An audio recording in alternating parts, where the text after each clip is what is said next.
So here we have the Kia Sportage on a 69 plate. I'm going to start off by showing you around the outside of the car, and then we'll hop in and run through some controls on the inside. But from the outside, you can see it's a 5-door car with alloy wheels. Let's start off inside the boot and then work our way around the rest of the car from there. As we approach the boot, you can see we have reversing sensors. Plenty of boot space as well, along with that 60/40 split folding rear seat should you wish to increase this space even further. And then underneath this tray section, even more space should you need it. Okay, so we're just going to work our way back round to the front of the car, and then we'll hop in and run through some controls on the inside.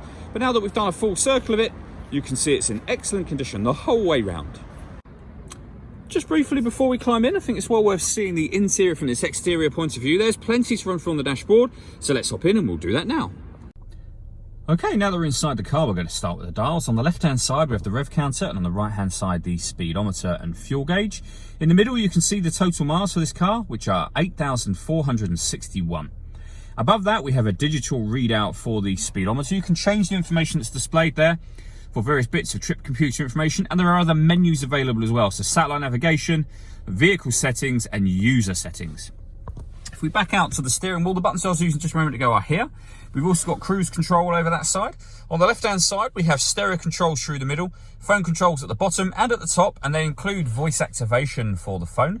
You won't be able to use your phone controls until such time as you pair your phone up, and that is done over on the touchscreen in the center just here. If you hit all menus, and then phone, and then just follow the instructions on screen from there.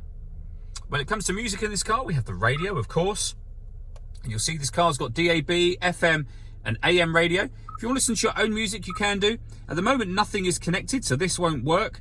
If you hit that normally, you will have the option for a USB input, Bluetooth audio, so you can stream your music wirelessly, and if you connect your smartphone up via its USB, we have Android Auto or Apple CarPlay, depending on the phone that you have. We've got satellite navigation, which is accessed just there. There's a full video showing how that works on our website and on our YouTube channel. And you'll see this car's got a full color reversing camera with guidelines that show you what direction the car is headed in relation to the image being shown on the screen.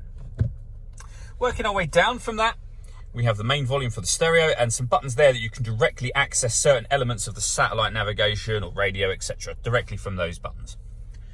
Beneath that, we have dual zone climate control. So you can determine where you'd like the air to be distributed. You can increase and decrease the fan speed. You can adjust the passenger temperature, the driver temperature. That button turns the air conditioning off or back on again, and you'll know what temperature you've set and all the other settings because they will appear digitally along the top of that screen just there. You can hit auto if you like. What the car will do then is take control of the direction of the air and the fan speed to maintain the temperatures that you've asked for.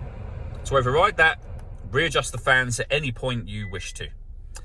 Under that, we have heated driver seat and passenger seat, both with 3 different heat settings each. We have the USB input that I mentioned previously. We have a cigarette lighter and a 12-volt charging socket. We've got a 6-speed manual gearbox. This button here will put the parking sensors on or off. And this one turns on the downhill brake control, and you can see that's come just there, or turns it off again. All that leaves me to say is thank you for taking the time to watch this video. If you'd like to come and see the car in person and have a test drive, please feel free to call any of our MJA sites. We'd love to hear from you soon.